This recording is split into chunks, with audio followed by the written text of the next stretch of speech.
Sorry, I'm just waiting for it to go live on Facebook. You're all welcome. You're on the program called The Panel, created by the Expert Professional and Business Women's Network International. And this year, on April 20th, we clocked 13 years. So we're celebrating our 13th year. 20 years anniversary today. So I will want to ask everybody to mute because it's a distraction. Rose Fantu, can you please mute? Please, everyone mute while we're waiting. Thank you, everyone, and thank you for joining us today. The Expert Professional and Business Women's Network International was created and founded in Tunisia on the 20th of April 2013. It was originally created and founded for the expatriate spouses, wives of international civil servants that leave their careers behind and follow their various spouses to their different countries of work. So the intention of the Expert Professional and Business Women's Network was to enable the expert spouses keep their CV active so that by the time they are returning back to their home countries, they have not been left behind because they followed their husband's career. So when we started the network, it was mainly for capacity building, for rebranding ourselves, for creating platform where we exchange skills, knowledge, and visibility, and an effort to change the policies that affects our well-being as we follow our spouses around the world. So for the past 13 years, we have been in existence. When we started in Tunisia, we never envisaged that the network would go international. And so when the bank, the African Development Bank, was relocated to Tunisia, and many of our members had to go to different countries. So the network exploded in different countries around Africa and outside of Africa. And today we have members in over 25 countries around the world, in Asia, in Africa, in Europe, in Latin America, name it, women who work and collaborate with us. And this is a network for development. It is non-paying, it is non-profit. We do not charge any money. Every program that we organize is sponsored and is free. Under the Expert Professional and Business Women's Network, we have 3 active programs that are going on right now. We have the, excuse me, I'm very allergic. We have the EPBWN Publishing House, which was created to publish the stories of women of the network, so that in publishing their stories, we earn some passive income. So we created the project, The Niche, where women from different countries, different backgrounds, told their stories of their encounters with women of other countries, or how the relocation to other countries affected their career or their family lives. Then we have the legal hand. The legal hand is basically one of our projects. We use it to help domestic violence, women, sexual abuse. We provide pro bono lawyers for them.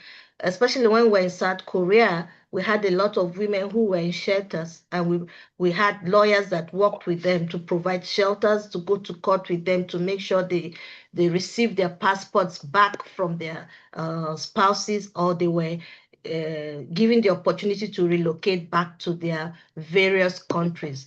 And then we have anonymous psychologists. What we usually do for women who are bereaved or the abused women, we offer them anonymous psychological therapy, where you are a number, your identity is not disclosed, except if you want to disclose your identity, and you'll be helped with therapies to go through your vulnerability or your trauma. So Expert Professional and Business Women's Network has been in existence mainly, to help with empowering women of different ethnic group, every different diversity, educational background, name it, and we're from all over the world. So, and the network has really helped various women in different countries to gain financial independence, to gain change careers, to be emotionally prepared for the journey of an expatriate spouse, to be able to make a change in their own localities based on their experiences and their participation in this network. A lot of women have been empowered based on the trainings, the workshops, the activities that we have organized on this platform for 13 years. So congratulations to all the members that I see here from different countries. I want to acknowledge the head of our publication, and Chikono Apia. Thank you for joining. I know it's been a busy day for you. She's in South Africa. We have a lot of them here. I want to acknowledge Dr. Bumi, who is also a secondary school classmate who've been working together for some time. Thank you for coming. And so, in celebrating our 13th year anniversary, I decided to also contact the wife of the Bishop of the Anglican Diocese of Jos for us to share the similarities between the lives of the expatriate spouses and the wives of pastors. The wives of pastors, they live a unique life that has not been visible to others because they meet the needs of others, and so their needs kind of uh, being overlooked because they are the ones, they are the wives of the shepherds that shepherd the parishes. So today we want to focus on their lives, how social mobility affects them. Because I have nephews that are pastors. I see how they post them from one parish in the town to a very rural area, and these wives are educated. So we want to hear from three wonderful speakers. One, just give me a moment to address them properly from the flyers. Today we'll be having one of the speaker is the wife of the bishop, Madam Esther Gongden. She's the president of the Mothers Union, Mothers Guild, and Girls Guild Anglican Diocese of Jos. She's also the woman leader, trainer, and she's also a senior technologist at the University of Jos. Then we have the another pastor's wife, Madam Modupe Pick Onwochei. She's an associate professor and lecturer, Department of English, Faculty of Arts, University of Jos. And then we have another Madam who is an evangelist and a senior priest wife, Mrs. Lillian Roxak La. She's a child and family development worker, affiliate trauma trainer with Trauma Free World, TFW. Thank you. So as you can see, we have capable and able speakers from the Anglican Diocese of Jos to discuss this issue of social mobility among pastors' wives. So I want to welcome the speakers one after the other.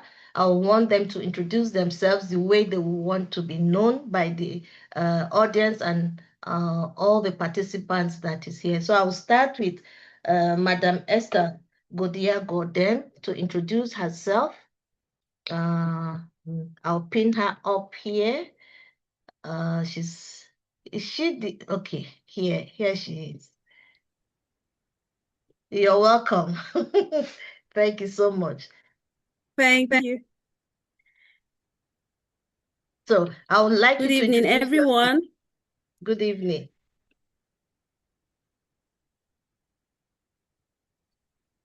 Go ahead. Okay, can I Introduce go yourself. ahead? Yes, please. All right. Good evening, everyone, and good evening, Princess. My name is Mrs. Esther Gongden, the wife of the Anglican Bishop of the Diocese of Jos. I'm a women leader and also a trainer. I'm also a senior technologist at the University of Jos in the Department of Agriculture. I also take students on practicals on crop production. It's a pleasure to be here, and I'm glad to be a participant or one of those to discuss on this very interesting topic that affects pastors' wives, which is a practical one because I'm also a pastor's wife before I became a bishop's wife. So thank you for having me on this show this evening. God bless you. Thank you so much. Thank you for honoring my invitation. As we discussed earlier on in the year, that I said it will be my pleasure to work with your women's association to see how we can provide empowerment programs for them, capacity building, career change. So the offer is still open as much as you need us to help with the training of the women if they are interested in career change, if they're interested in financial empowerment or other things that will affect their lives, we'll be very grateful. So I will thank you very much. I would like to invite Madam Modupe Onwochei to introduce herself.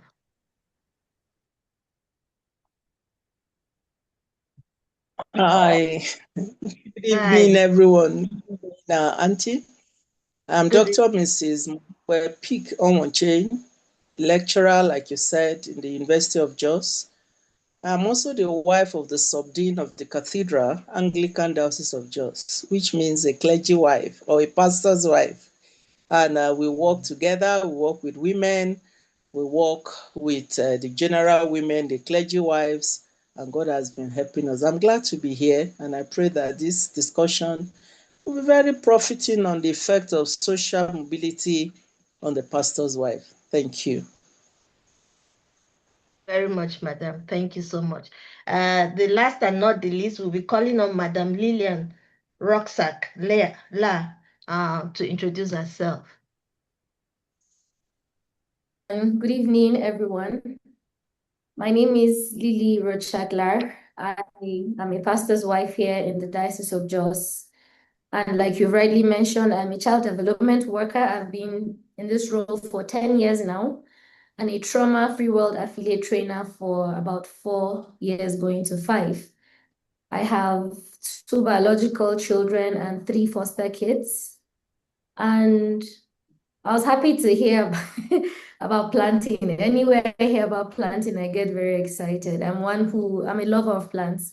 So I love to have my mini garden around, and I enjoy working with young people, just making impact in their lives. And this topic for me is indeed very timely. I think this is actually meant for me because I recently moved into a role. So I think this is very, very timely for me as a person. And I'm also here to learn as we interact together with every other person on this platform. Thank you so much for having me.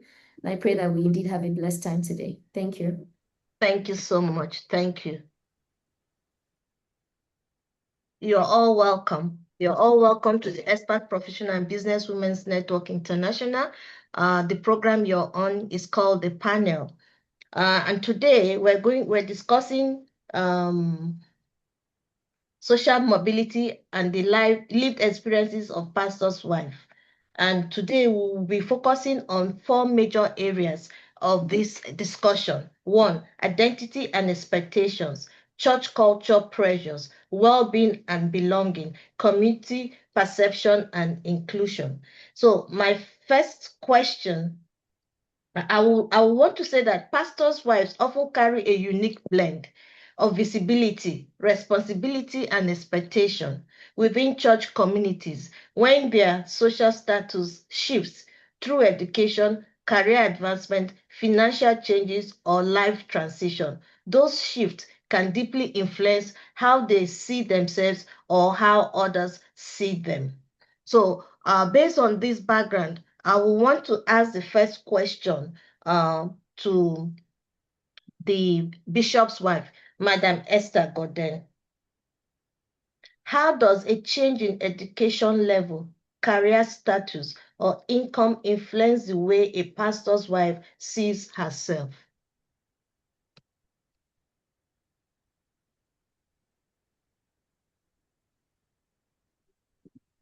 Mrs. Gordon?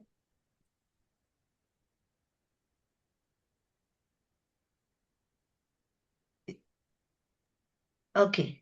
Sorry, I didn't get that. The network was a bit. It was I slow. wasn't really hearing. Yes. The question was, how does a change in education level, career status, or income influence the way a pastor's wife sees herself? A pastor's wife. Yes. Okay, how does it what influence the way a pastor's wife sees herself? The change in education level, okay, career okay, status, I get that. or I get that. income. Okay. Okay, thank you very much. You asked the question, how does the education level, change of education level, it can either be okay, for education level, it goes up. It doesn't come down because once somebody is educated, you tend to go higher and higher, not coming down. But for someone that is at the down level, going up the ladder in education, there's a sense of improvement and confidence in that person. And also, it gives more opportunities or openness or privileges that one can take advantage of. When one is more educated or you increase your level of education, you can have an opportunity of getting a job which can improve your financial life or even your social life or social interaction. And it helps to, give like a broader sense and more openness, more social interaction with other people compared to someone that is just there stagnant or someone that is less educated.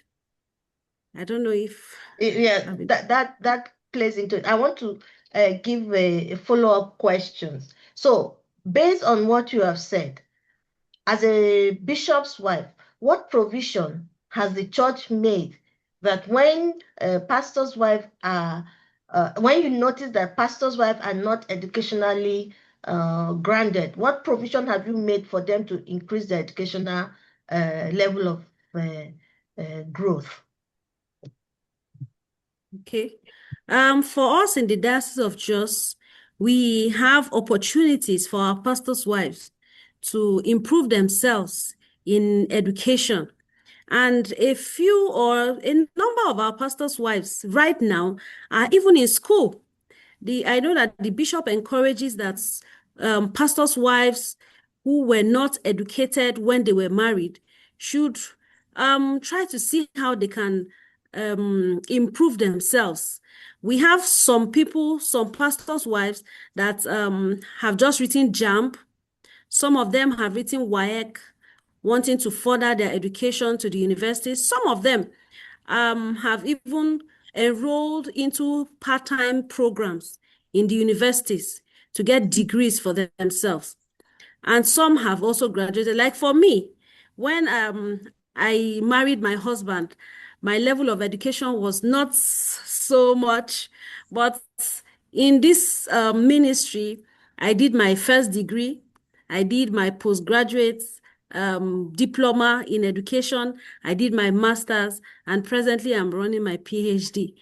So there's a lot of opportunity and a lot of encouragement for pastors' wives to improve themselves so that they will be able to play the role of a pastor's wife and make that impact that is expected of them in the ministry. Thank you so much. I'm so impressed and happy to hear the provisions that have been made available for pastor's wife. And there's nothing as powerful as you being an epitome of an example for the younger pastor's wife. For them to know that through your marriage to your husband, this is where you were, point A, and years after, and this is where what you have achieved. You're more like a source of encouragement, inspiration to younger pastors' wives, for them to know that the provisions are there. It's just for them to apply themselves to take up the provisions of what the church has provided for them. While you're on it, I would like to add Madam Peak to join the discussion here, I'm going to pin you up here to join us here, and I want you to, it's also a follow-up to this, the changes in educational level, career status, and income influence. How do you, I attend the church where your husband heads, St. Luke's, and I know it's a mixed congregation. So I want to find out from you, as the pastor's wife, do congregations adjust their expectation when her social status changes, or do they hold her to the same traditional role?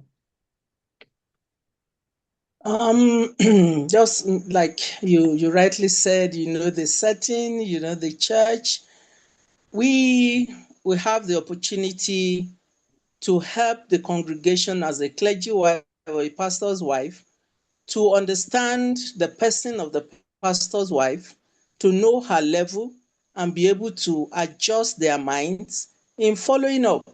She's able to win them, she's able to teach them, she's able to guide them, she's able to monitor their own growth too. So that makes it possible for them to be able at all levels to work with her. No matter her level, whether she's at the upper cadre or at the lower cadre, once she's able to carry them along, looking at their spiritual level, being able to teach them, I've seen there's a possibility that the pastor's wife may not even be that educated, but if she has the grace of God, the Spirit of God, and is able to accommodate everyone around her, they will be able to come along with her, and she wouldn't necessarily have to put herself at a level.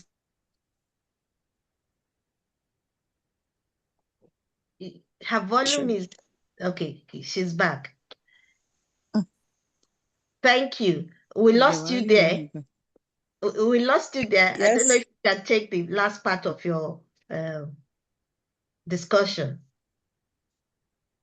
Can you hear us? Oh, okay, I said, yes, I can. I don't know if you are hearing me, but yes, I can we can hear you you clearly. Okay. Okay. I said I don't know at what point. Okay, but you heard when I said the grace of God upon her life, her ability to carry everyone along, we go a long way to help her to be able to maneuver or to be able to go around whatever set of congregation that she has to supervise together with her husband. Thank you very much. From what you have said, you are saying that it's not mandatory or it's not compulsory, even if the pastor's wife educational level is not at the highest, but if she has the leadership skills and the ability and competence of leading her congregation, she'll be able to lead them effectively, making sure that her congregation gets the needed help or expectations that is accrued to them. Is that what you're saying? Yes, ma'am. Okay, so I'm happy to hear too that it's not mandatory, so that there are no pressures on the pastor's wife to act, make believe, or wanna be. So they are left to take the decision of improving their educational status on their own, and the facilities for doing that is available to them. The church makes sure that those facilities and opportunities are there for them. Thank you very much. So now to bring Madam Lilly into the discussion, which is an area of expertise for her. We know that social mobility does not only affect the educational or financial aspect of a pastor's wife. There are some psychological and emotional aspect of it that is involved in social mobility. So, Madam Lillian, I want to add you to the discussion by asking you, how does social mobility affect a pastor's sense of competence, confidence, or calling? Thank you. Thank you very much, ma'am. Yes, ma'am, I heard you. How does social mobility affect confidence and calling, right? Yes. Okay, so I think, like you mentioned rightly, taking it from the standpoint of our past experiences that actually shape our belief systems and who we eventually become, I would say that social mobility basically provides the environment, but then our past experiences or a pastor's wife's past experiences that may have been traumatic or adverse would influence how she would experience that movement, be it upward or downward. And so if her past experiences have altered her belief system, and so she has a negative belief system, then it will be difficult for her to navigate changes that she will experience, be it positive or negative. So for one who has had a very healthy upbringing, who has had healthy experiences, or even healed from her experiences, she's able to accommodate whatever changes comes to her, be it in the upward direction or in the downward direction as well. Unfortunately, trauma is not something we talk about so much. You would find that, say, for example, you have two pastors' wives that are climbing on a zip line, for example, let's say, going on a very high level on a hike. The two of them may be up there. Everyone may look at them as being successful, but unfortunately, the inner voice is not feeling as successful. One is feeling more confident to have attained that height, while the other person may be feeling more fear and anxiety being at that stage. So I think that is how trauma impacts the way social mobility affects a pastor's wife and how she's able to carry on her responsibilities in that light. Thank you. Thank you so much, Madam Lillian. I want to ask from the audience, do you have any question concerning this particular question about how does educational level, a career and income influence the status of a pastor's wife? Before we move to the next topic, which is based on church culture and pressures. Is there anybody in the audience that will want to contribute or will want to ask a question? Please unmute and ask, unmute and contribute. Is there anybody? Okay, so if we don't have any contribution at this point, I will want to go on to the next question, which is hinged on church culture and pressure. Church culture often has unwritten rules about what a pastor's wife should be: supportive, available, spiritually matured, socially present, and often self-sacrificing. But what happens when her social status shifts? Does the church adapt, or does she feel pressure to maintain an image that no longer fits her? How does upward mobility, such as earning a degree or entering a high-status profession, change congregational expectation? How does downward mobility, job loss, financial strain, or family crisis affect how she is treated or judged? Are pastors' wives allowed to evolve, or are they expected to remain fixed in a traditional mode? I think the first question addressed the advantages of social mobility for pastors. I would like to hear more about the effect of downward mobility on pastors' wives when they lose their job, or when they are demoted, or when they lose their husbands. What are the church culture surrounding such negative, or when there is a scandal of immorality? How does the congregation, the church culture affect these situations around pastors' wives? I want Madam Bishop to start.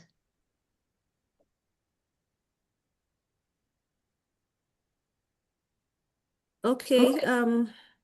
How the downward movement affects the pastor's wife, right? Yes.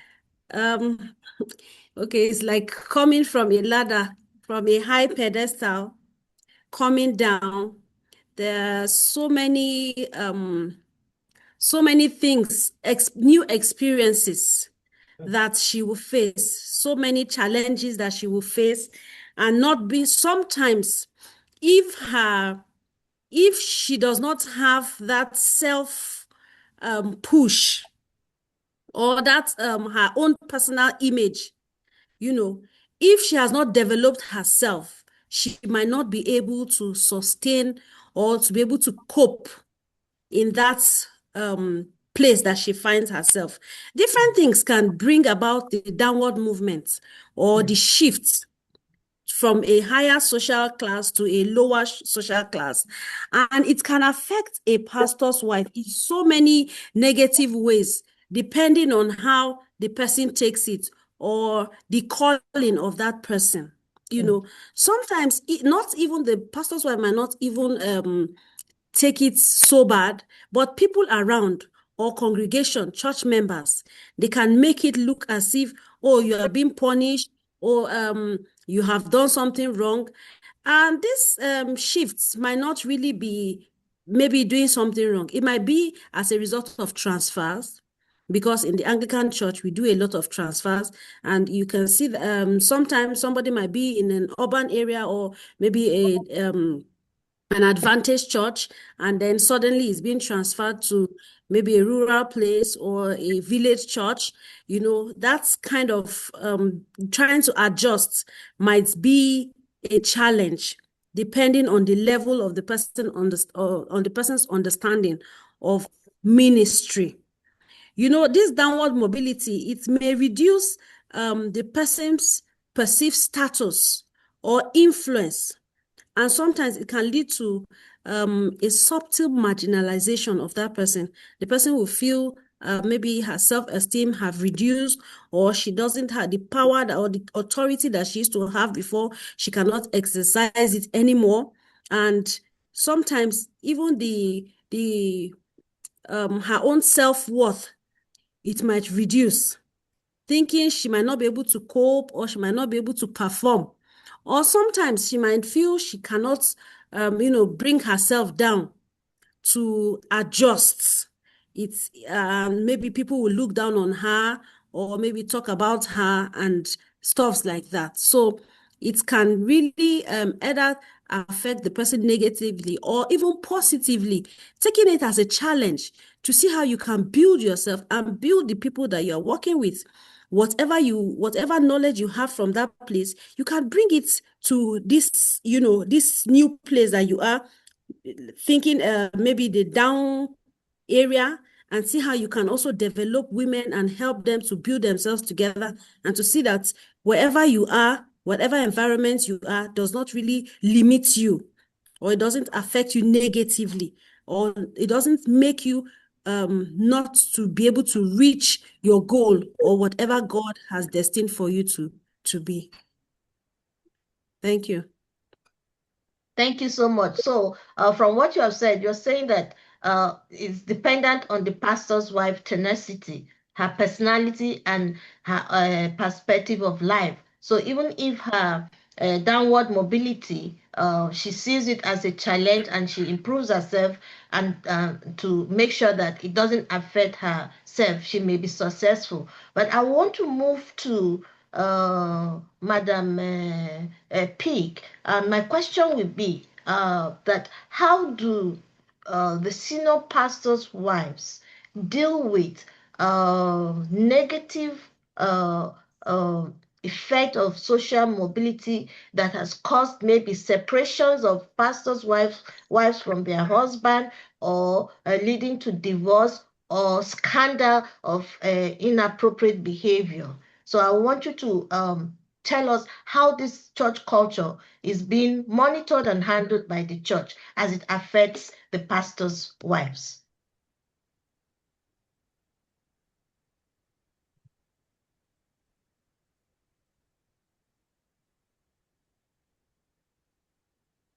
Is she frozen? We cannot hear you, ma. Okay, while we're waiting for her, maybe we'll ask Madam Lillian to step in for her while we wait for her.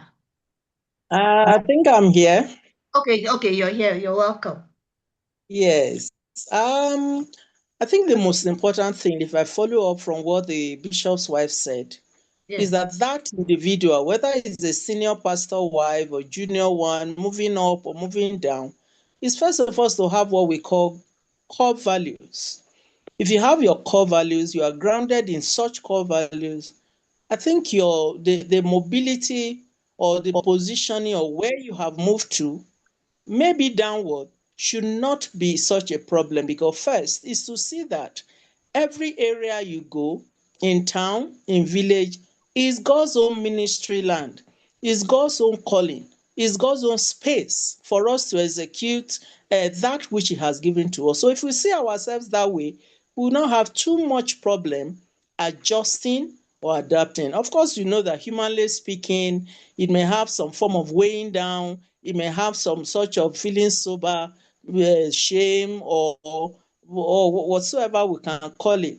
But anyone that is a child of God, following after God, will see posting as God's own posting.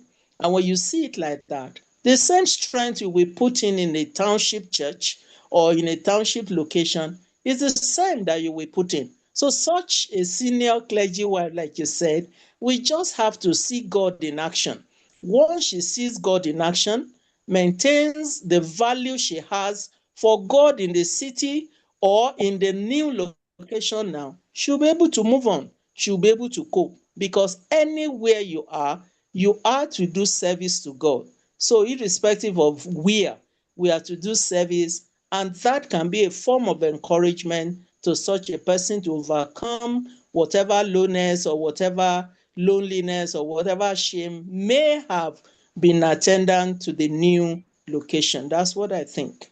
Yes. So when there's a downward mobility or upward mobility that creates separation of the past, maybe when a pastor is sent to a mission station that does not allow his family to come with him, or a situation where the family needs to stay back, maybe because of school or work. How is the church culture supportive of such pastors' wives in the absence of their husbands? Of course, maybe first and foremost is to check where the husband is going. Do we have schools? Do we have where such children can be helped? Or the mother can also take up the responsibility of becoming a home tutor, where she can support, because particularly in the Anglican communion where we are, it is not encouraged that a wife is somewhere, the husband is somewhere, because both of them are needed in that ministry. She may just have to adjust or adapt into new responsibilities that she has to pick up, knowing how to train the children, how to, particularly if they are young. If they are not that young, they could go to the boarding school. But if they cannot go to the boarding school, then she will have to become a home tutor in addition to whatever is available within that community. And God may also be using her to help train other people's children. That's what I think. Oh, thank you very much. So, in view of that, I would like to invite Ketura, who happens to be a pastor's daughter, for us to hear from her experiences, how social mobility affected her as a child, who had parents that are pastors that moved from one place to the other. Is Miss Ketura here? Is Ketura here? Okay, while we wait for her, I'll go to Madam Lillian. So, Madam Lillian, based on your trauma background as a senior pastor's wife, can you share with us the kinds of cases you've experienced from the congregation, how you've been able to manage those traumas that have been shared with you without exposing any personal details?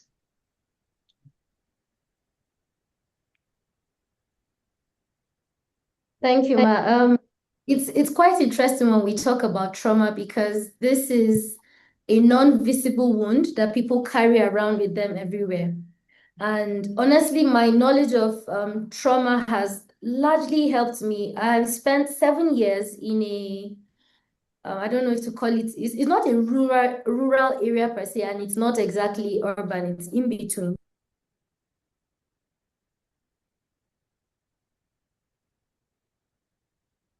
Okay, she's frozen. Bear with us. Network in Nigeria can be very erratic. Single mother.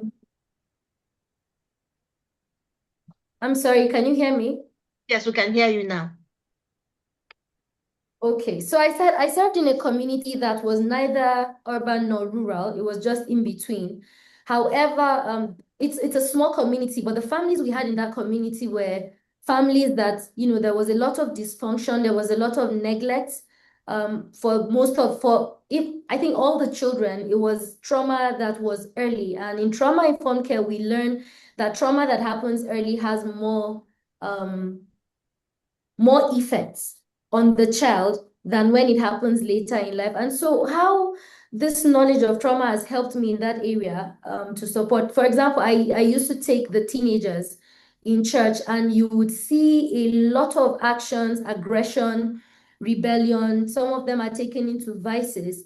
And instead of just giving them tags and assuming they're just being rebellious or just being disobedient. My knowledge of trauma and how it impacts behavior, how it impacts belief systems, how it impacts the behavior and lots more about a child has helped me to be able to approach these young people, these teenagers, with more understanding, with more compassion, and a little more patience. And so I'm able to interact with them on a level that maybe if I hadn't had this knowledge, I wouldn't do that. But I'm able to interact with them, and because I understand what has happened to them, I relate with them based on that level, and I found that it has helped to make This is them 42 instead of 43. I found that it made them a Okay. little less Tell them aggressive, a to little say it 2 less times again. rebellious, and they became Tell more him to open. send his And so I was able Madam, to Madam Lillian, give me a minute, please. Please, can we all mute? We're hearing personal conversation at the background. Okay. Thank you. You can start now. Okay, so my interaction with them helped me to it helped to sort of break their defenses and give us room for some friendship. And because of that, I found a lot of the young men were able to open up. We became friends. It was easier to speak to them whenever they were going off, when they were not coming to church. That made it easier to build a relationship with them. And when there is a relationship, impact is possible. But without relationships, and we just want to keep speaking or correcting, the ills that we see, they don't listen. They just keep building up walls. So the image of trauma has really helped me. There's a young girl who never really believed in herself, but having understood what her background was and still is, we're able to work together with her in God's grace, and she has picked up a skill, actually braiding of hair, and she's doing excellently well. So trauma-informed knowledge has really helped me to be able to connect with the people in the churches or in the place where I served initially for 7 years, and even where I am right now. I'm able to, like a sponge, absorb some of the the frictions that oftentimes we would experience even with members in fellowship, be it young or old. My knowledge of trauma has really helped me to not react when I experience such things, but I'm able to take it in and think about what could be going on with this person, what may they be struggling with, or what has impacted them this way. It helps me to regulate myself actually before I respond to the situation at hand. So that's how it's helped me so far. Thank you so much. I want Madam Esther to talk about how pastors' wives deal with a situation that is morally scandalous to them, and how that affects their authority as pastor's wife in their congregation.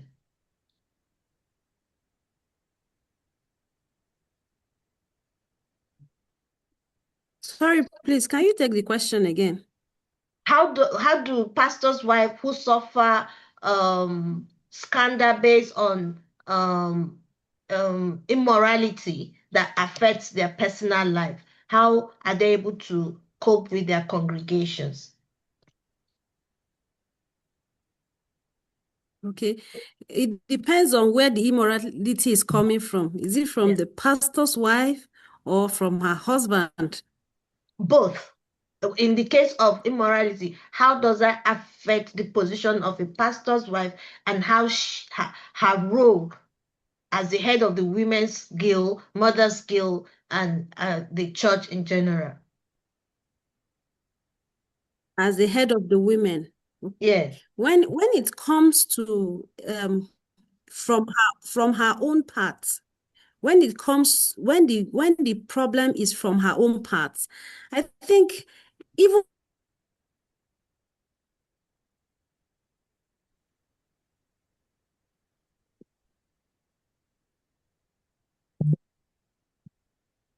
Oh, she's frozen.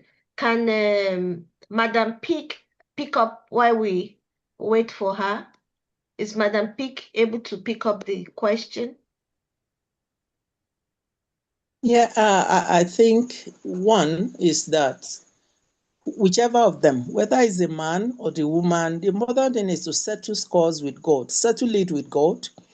If such a scandal happens, and once she has settled it with God, then the next thing is to settle it with the congregation. If it's something that requires public confession, she will go ahead and confess, facing whatever shame or embarrassment comes from it, and that will earn her respect. Then she will be able to now go on leading them. Of course, we know that we are all human. Nobody is perfect. None is an angel. Anybody can fall short of the glory of God at any point in time. And it will only take a man or a woman in the congregation that is not sincere to hold her ransom to what she has confessed.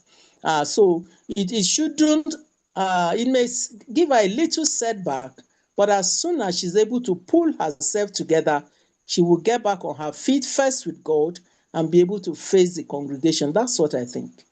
Okay, thank you very much. For the social mobility, looking back and between you and Bishop's wife, you've been in this for a very long time. Can you give us an idea if the social mobility effects on the pastor's wife has improved, that the women are socially, financially, emotionally more capable and prepared for such mobility as they move from one parish to the other?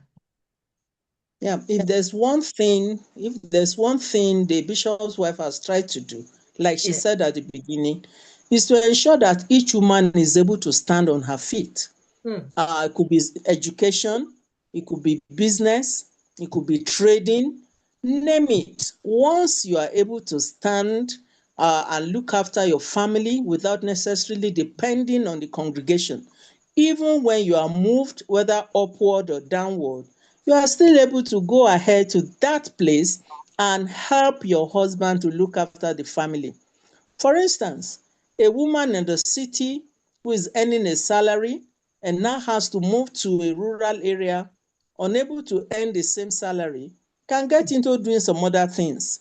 Whatever can put food on the table, whatever can provide for the family, it may look like a job that is demeaning, but when she's made up, she's able to go ahead and still provide for her family.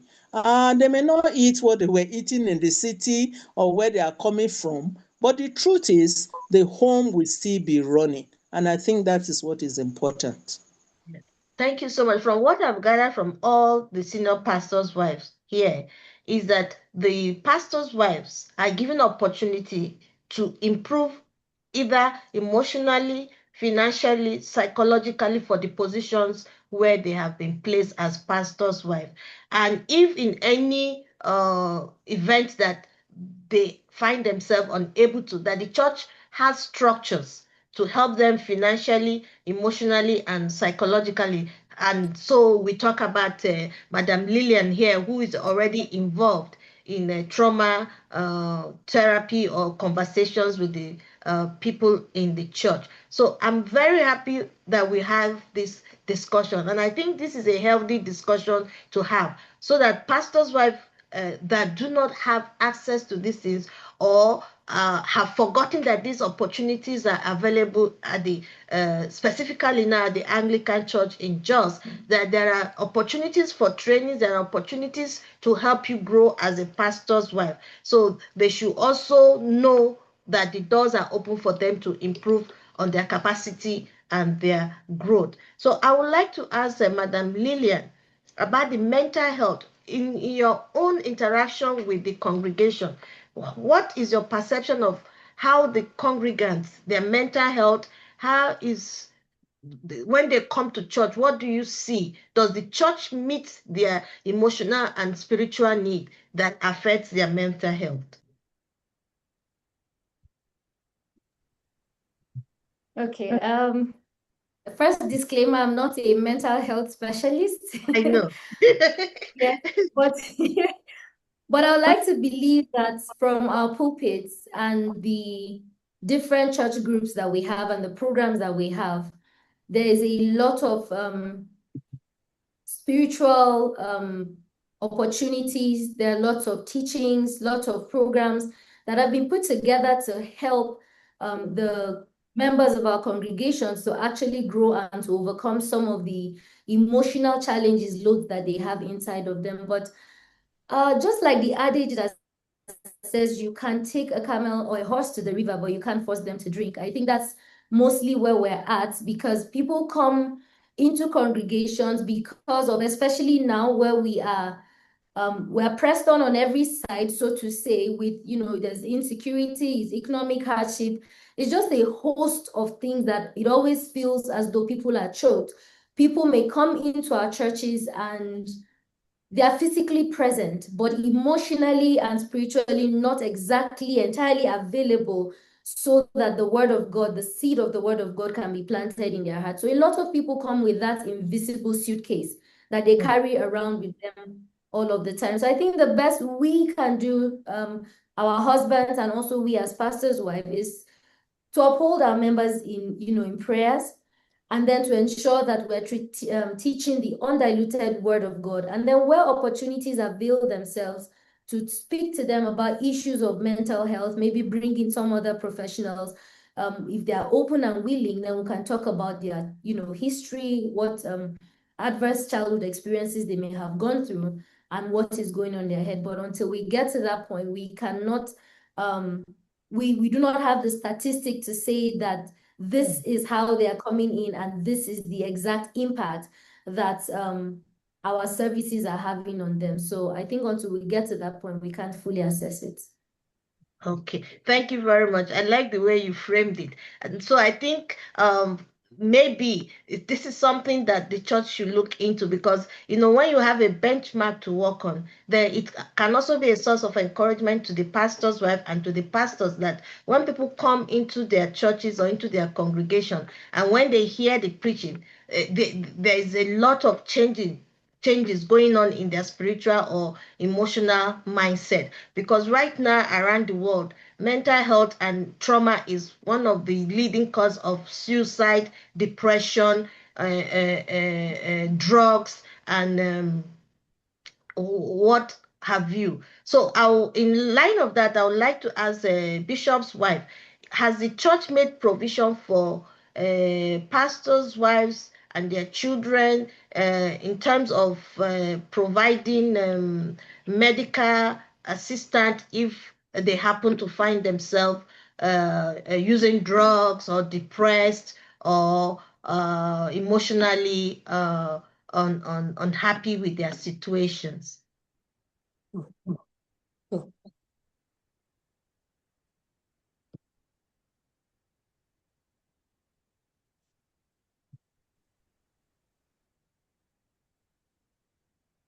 Hello.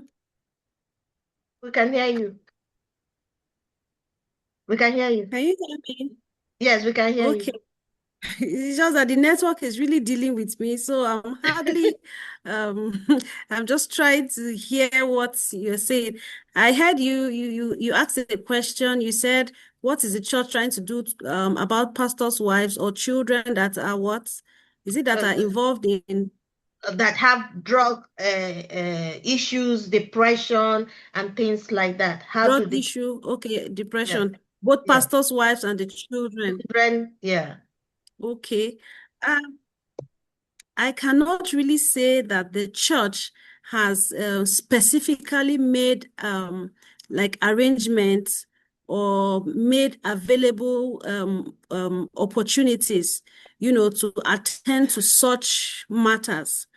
I know that where the church comes in such matters is only in the pulpit and maybe during counseling, or when such people are being identified, then they are being addressed as individuals, but not a formal body, not a formal arrangement, to tackle such issues. Sometimes the church might not even know, the pastors might not even know, but in their families, they try to see how they can address such issues in their own way. Oh, okay, thank you. The question came about my interaction with a lot of Christian families, mostly pastors' children, due to moving around. Some of them have gotten into drugs to deal with their unhappiness, their moving. Some of them have gone into different things, sometimes in rebellion or because of the social mobility, moving from one station to the other, they start acquiring characters that usually one environment would not have allowed them to. So that's why the question that is the church aware that social mobility can also contribute, expose pastors' wives and their children to such social ills? Madam Peak, if you can also add, and then Madam Lillian. Yes, maybe just to say that many times children or women can go into depression, irrespective of where they are located. I think one thing that a pastor or the family must note is first, they are servants of God. They are serving God. And the father and the mother must work together as a party and be able to now put an eye on the children. Sometimes we are so busy serving God in quote. We are so busy doing God's work at the neglect of our family. A husband goes out from morning till night. The wife is left alone. She's sad. She's unhappy. There's no food. Children are giving problem. I think if each family looks into the peculiarities of their family, it will reduce the tendencies for children. Father goes his way, mother goes his way, children are left to themselves or left to nanny, left to mingle and roam around the compound or the environment. If a clergy family, a pastor family will take care of their own health, of their own growth, of their own spirituality, ensuring that none is in any form of danger or the other. I think that will go a long way to help. And when such a thing is noticed, I think the family should not hide it. They should cry out for help. There are people that can help. There are families that can counsel. There are people that can make resources available to be able to nip such challenges in the bud. I think if we do that with prayer, with God on our side, we'll be able to overcome much of those challenges. Thank you, Madam Peak, for such deliberate, intentional conversation you've had, because these are real situations that not only the pastors' wives and their family face, many families in different parts of the world face it. So when we're discussing social mobility, these are the aspects of it, the adverse effect of it on families that we should be able to face genuinely, discuss them, and look forward to creating solutions or discussions around them. So I want to thank you all our special speakers. Before we end this program today, I'm going to give each one of you 2 minutes to share your thought with the fellow pastor's wife, what your aspirations are, what your expectations are of them as senior pastors in different positions in your own life. Before that, I want to give the audience the floor. If anybody has any contribution, any questions, or even to say thank you to the speakers, this is your time to say that before each speaker will give us their closing remark. Is there anybody that wants to say anything?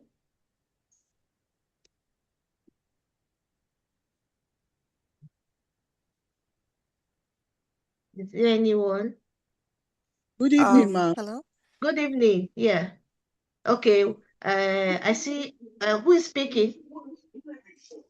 Naomi Alaska. Okay, Naomi, you have the floor. I want to appreciate the convener, appreciate you for bringing up such a meeting as this. And I also want to appreciate the Mama Bishop and Auntie Peak and Auntie Lillian. I've been able to learn a bit of some great things, you know, dealing with the issues that have to that affect pastors' wives and indeed the entire pastor's household. I really want to say a big thank you to you and all our speakers, and to say that the grace of God will be sufficient for this group and the organizers. God bless Thank you. you. Thank you so much. Thank you. And thank you for honoring our invitation. Thank you. So we have Anne Chukono who raised her hand. Good evening, good afternoon, everyone. Greetings from Cape Town. It is really a privilege for me to be on this call. I'm sorry my video is not working well this evening, but I'm so glad because the network has come a long way and this has been a very enriching topic. Thank you to the panelists who really gave us an insight into how the church is dealing with this, and it was real, it was down to earth, and giving real life examples and how we can actually help our children with all these changes that happen in their lives. So I really want to thank you, Princess, Thank for you. this for keeping the network going 13 years. Thank you. We thank God for all this, and thank you for the presentation today. Thank you so much. Thank you, and thank you for all your support. Thank You you. for what you've done for putting the network on the global stage. Thank you, and God bless you. My privilege. Thank you so much. Thank you. And now we'll call Madam Simi Simji to share her thoughts. Okay, I want to say congratulations for 13 beautiful years to this network. I am so grateful how God has brought us thus far and has kept, first of all, our founder and all of us globally to have shared this space, over these years. I'm even more grateful this evening, and I congratulate the pastor's wife, led by the bishop's wife on the plateau just on this conversation today. She has brought us into, all the speakers have brought us to understand their life and their roles better. And honestly, I didn't know that they play all the roles that they have mentioned that the pastor's wife have to play. I remembered one of my pastor's wives some few years ago. She was in the university, and the other women in the fellowships would mock her and say, "You're university, that's a university girl or university student," and it didn't sound so pleasant, each time they mentioned that or they spoke that way to her. But today, I am more encouraged that it's true that every woman who works and then tries to give herself better growth and development is better placed to help and serve others even better and more. So I salute all the pastor's wife here on stage today who have spoken so well and have given us a better picture of the pastor's wife. And today, I will look at the pastor's wife a lot more than I have seen them as just being spiritual mothers in the church, but I see a lot more and a better picture. Thank you so much, God, Princess Kego, for these 13 beautiful years. And on behalf of your children here in Team Girl Child Empowerment Initiative and Orphanage here in Jos, we celebrate you and we celebrate all of us. Thank you so much and God bless you. Thank you so much. Thank you for your collaboration and thank you for your support. Thank you so much. So I see a Gloria's hand up. You have the floor. Good evening. This is Glory from Nigeria. Good evening, Glory. I want to say a big thank you to our convener and our speakers this evening. Indeed, this is what we need in a time like this. I've really learned a lot as a pastor's wife. And I pray that God will continue to bless this organization and continue to strengthen us and give us the grace to do this work as unto the Lord. Thank you very much. Thank you. Thank you. Thank you so much. Thank you, my Mama Bishop. Yes. God bless you. God bless you. Thank you. Thank you. So, if there are no other participants that want to share anything, then I will want to give the floor to our special guest speakers to round up this discussion. 2 minutes for you to share give the young pastor's wife word of wisdom, encouragement, and perspective of how they can improve themselves. As I've noted, that the three of you that came on this program, you're well established in both in your career as individuals first before becoming pastors' wives and bishops' wives. And that should be the standard for any woman who is in a position of leadership, to have the opportunity to improve themselves, to have the capacity to do the job that has been entrusted to them, to have the sound mind, to be able to combine being a wife, a pastor's wife, a career woman, or a business woman, irrespective of location, so that they are able to achieve the full potential of who they are. So I am so grateful today to have the three of you, Madam Lillian, Madam Pig, and Bishop's wife, Madam Esther. It's been a privilege. I'm so happy to have listened to you, three wonderful women of God, and I've learned so much from what you have shared. Sometimes you're a part of a community and you only scratch the surface and you look at them from a different perspective. I, for one, am looking at the church from an improved perspective of what the work of the pastors' wives are, and the provisions that have been made available for them, and the care and the love that is expressed through the structure of the church. I am so impressed and I'm so happy today. Thank you for honoring this invitation. Looking forward to doing more collaboration with your team.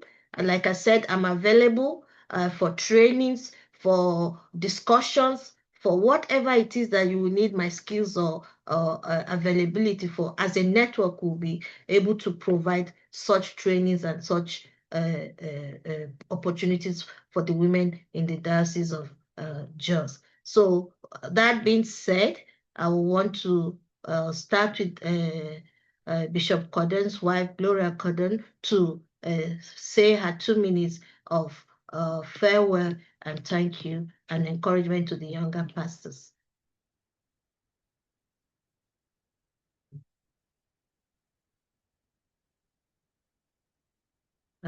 If she's having problem with connecting, we can go to Madam Peak to say thank you and farewell and your word of advice to the young people. Yeah, I must thank you so much, our auntie, for this opportunity, this privilege that you gave to us as a diocese. And funny enough, the three of us are from the same background, and we are so grateful for this occasion, for this privilege that you have given to us. First thing I would like to say is that each of us, both the younger and the older, we must be determined to go with God and our husbands all the way, because it's a ministry that we know and believe that God Himself has called us into. And once you know it is God you are serving together with your husband, whether in the city or in the village, you will go all the way. Secondly, is that we should be determined to improve ourselves, like you have rightly said. The sky is the limit. Uh, you can become whatever God has determined for you to become by going back to school. One step at a time, slowly, we'll get there. Then also I want us to be encouraged that we should do whatever we do as service unto the Lord. Now, if I see service unto the Lord, wherever the bishop or whoever posts me, I will go gallantly and confidently. Lastly, to say that we should stand firm. We should be grounded in God's word, and we should maintain a home that can be of help to the society. Because if my family, as the pastor's wife family, is not balanced, we cannot help the church. So each of us should note that. Look after your husband, look after yourself, look after the children. Funny enough, the woman has a chunk of this looking after. She has to take care of herself, take care of her husband, take care of the children, and then be able to take care of the flock of God that has been committed to our care. And with God on our side, we will do excellently. Thank you.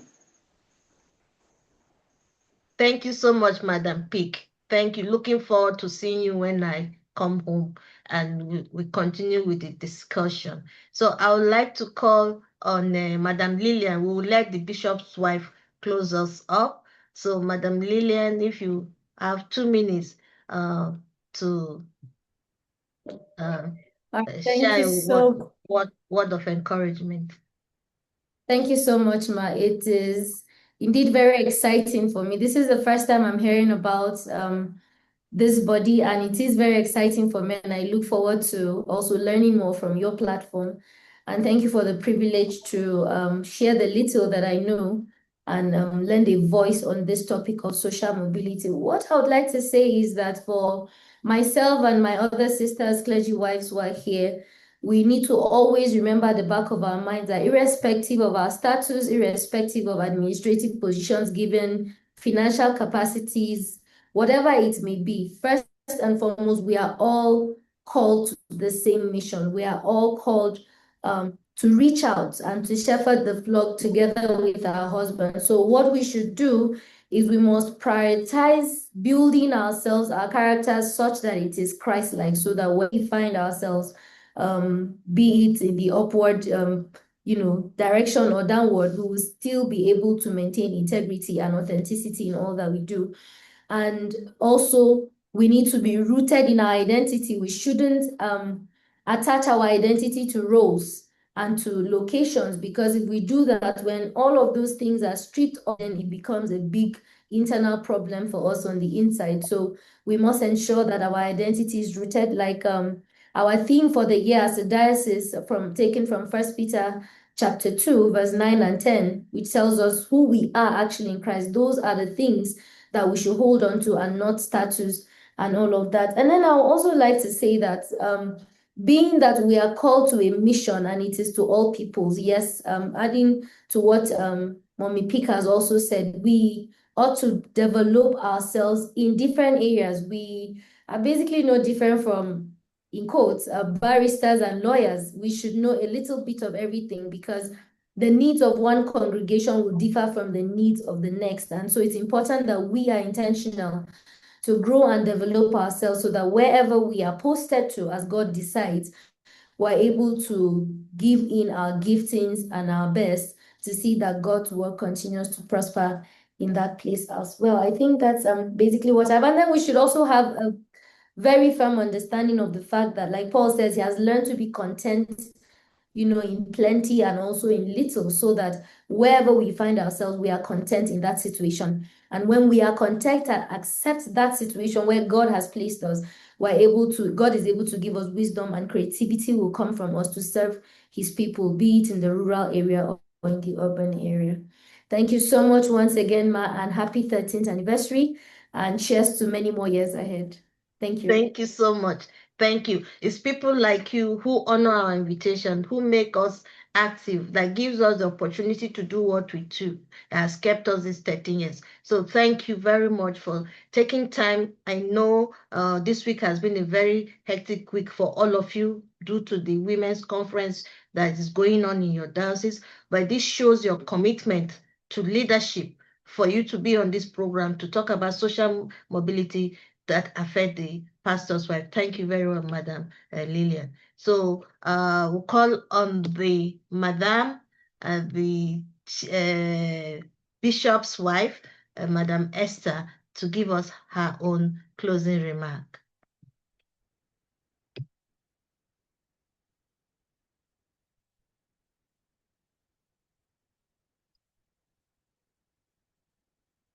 Thank you. Hello. Hello, we're here. We can hear you. We can hear you. The network. Hello, we can hear you. Go ahead. We can hear you. Hello. All right. Let me quickly talk before because I'm really struggling with the network here. I want to say a very big thank you for this opportunity given us to share on the platform and to formally say congratulations on your anniversary. In closing, I just want to say that from the topic, social mobility can shape pastors' wives' personal identity by influencing how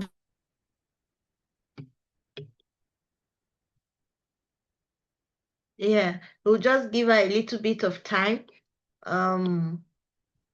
The network is very difficult for her. So we'll give her time to be able to round up her speech. So in the meantime, while we wait for her, I want to say thank you to every participant that are here. As you all know, this is the 13th year of the Expert Professional and Business Women's Network International. We've been in existence for 13 years. And like I said, our doors are open. We work with individuals, we work with corporations, organizations, embassies, government. Our basic function is capacity building.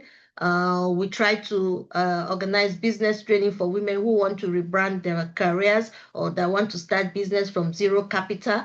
Our expertise is to start women on zero capital businesses.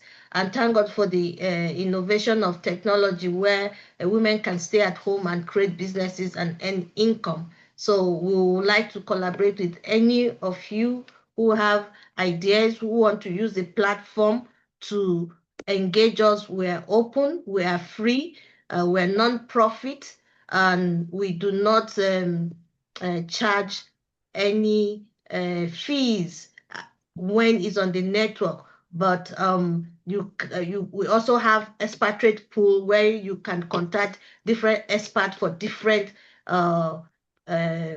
field you want to engage in, and they will decide with you whether they will charge or their services will be free of charge. So as the bishop's wife's connection is poor, I don't know if Madam Peak will just close us, and then while you're speaking, maybe she'll come in and then we end the program successfully. Thank you. Thank you so much. We will be glad to get into the collaboration. I'm sure there will be some of our clergy wives that will have one benefit or the other from the organization. We are so grateful, so grateful. I pray and hope that my Mama Bishop comes back. But if not, on behalf of the bishop and the bishop's wife and the clergy community, we are so grateful. Thank you for remembering us as your home base and for inviting us to such a program.